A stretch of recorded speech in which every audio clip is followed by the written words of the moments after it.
Hello guys, it's your boy Lannis. I love diving into biographies of great athletes and coaches. So today, I thought I'd give you my 2 pence on the recent sacking of Ten Hag and how it stacks up against United's traditions under Sir Alex Ferguson. Maybe the comparison might give you insight into why United have not been able to get back to the glory days. Let's see. For over 2 decades, Manchester United was synonymous with dominance, consistency, and a fierce competitive spirit. Was this down to having great players or the leadership of Sir Alex Ferguson? Probably both. Ferguson, a man who embodied the club's values, its traditions, shaped its culture from the ground up. If you remember, when Ferguson was hired in 1986, United had been in a transitional period. They had been past their best, past the glory days. But since Ferguson's departure in 2013, the club has struggled to find its footing. Despite the arrival of high-profile managers and star players, United seems to be in this vicious cycle, far removed from the glory days. So what's changed? Fast forward and Erik Ten Hag has become the latest manager to face the boot. Dismissed after hopes and high expectations, while Ten Hag brought with him a reputation for tactical discipline and success at Ajax, and the ability to develop young players who would go on to big clubs like De Ligt and De Jong, he came as the man to bring United back to the top. However, his tenure at United was filled with challenges that, for many, feel too familiar, leading to his departure with sitting 14th in the league. Sir Alex Ferguson's tenure at Manchester United was about winning titles, full stop. That's how he wanted to be remembered. It was all about creating a lasting culture, a legacy. So what made Ferguson's blueprint so unique?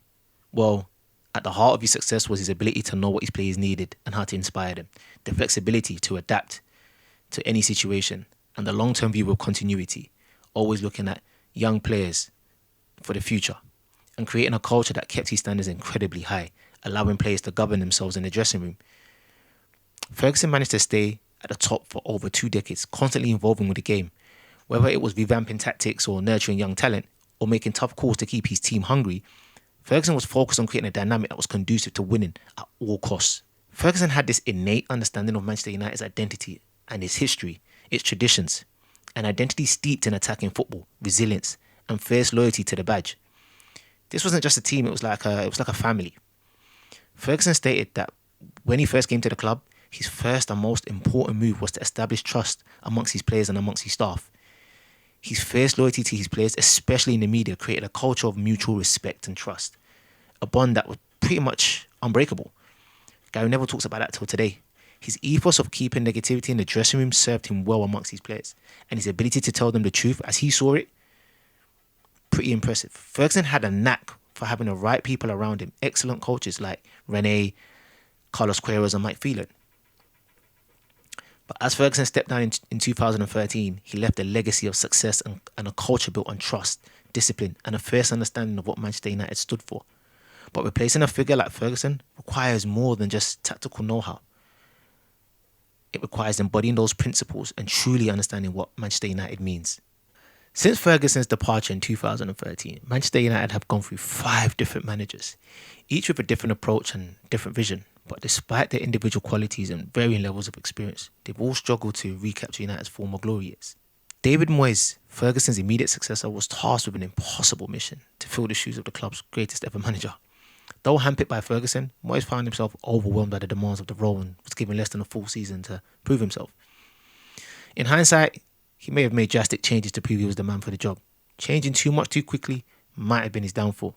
After Moyes, United went to Louis van Gaal, a veteran known for his possession-based style football. Van Gaal's approach was too rigid and distant from the fast-paced attacking football that the United fans had become accustomed to seeing. But when you put all of that into consideration, was he the right man for the job?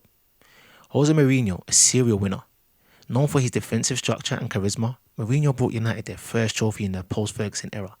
But his reign was marked by internal conflicts and high-profile player disputes, and a sense that his defensive style also clashed with United's attacking tradition. Mourinho was a proven winner and has probably been United's most successful manager in the post-Ferguson era. However, his football was not the United way. So, similar to Van Gaal, was he the right appointment? Ole Gunnar Solskjaer, a club legend, he came in as a caretaker and lifted the spirits with a return to attacking football that the United fans desperately needed to see.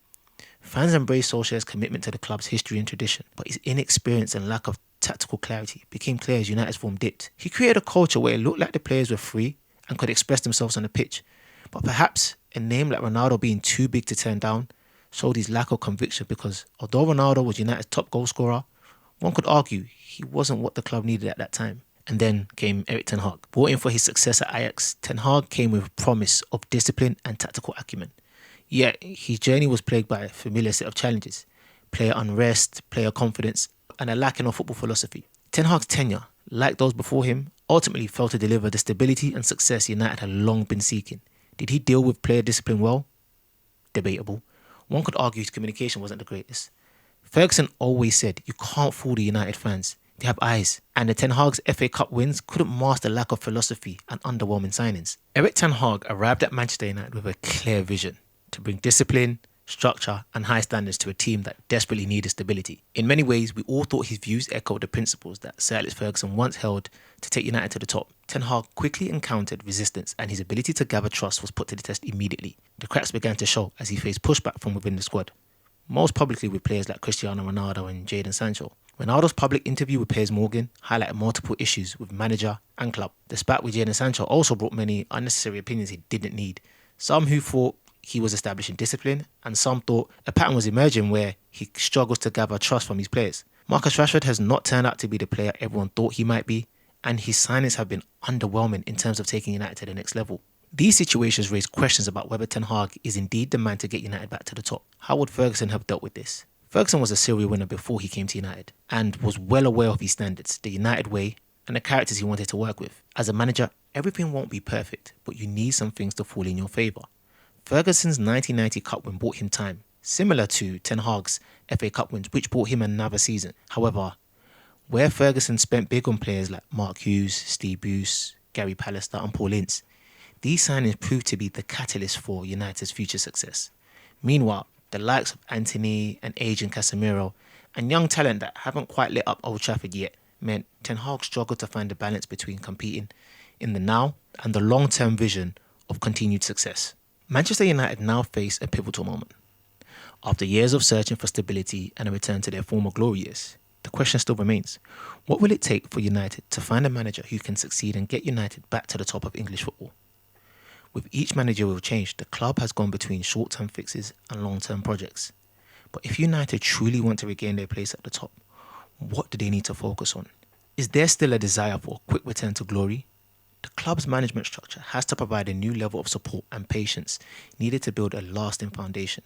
Because, let's face it, with a new manager and a new philosophy, they will need time and patience too. So what kind of manager could succeed at Old Trafford? To regain their place at the top, United need a manager with character, resilience and a clear philosophy.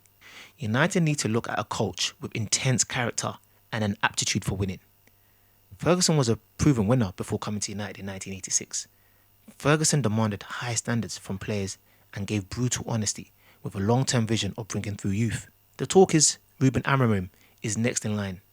As good as his resume is in the Premier League, there are still more questions about his experience in European competitions. Due to the size of Sporting, the club has always produced great players, which normally end up being bought by the big clubs. Has he experienced going into a dressing room filled with large egos on big wages? Does he have the temperament? The Premier League is a different league entirely to the Premier League. The speed and athleticism of the Premier League could catch him and his tactics by surprise.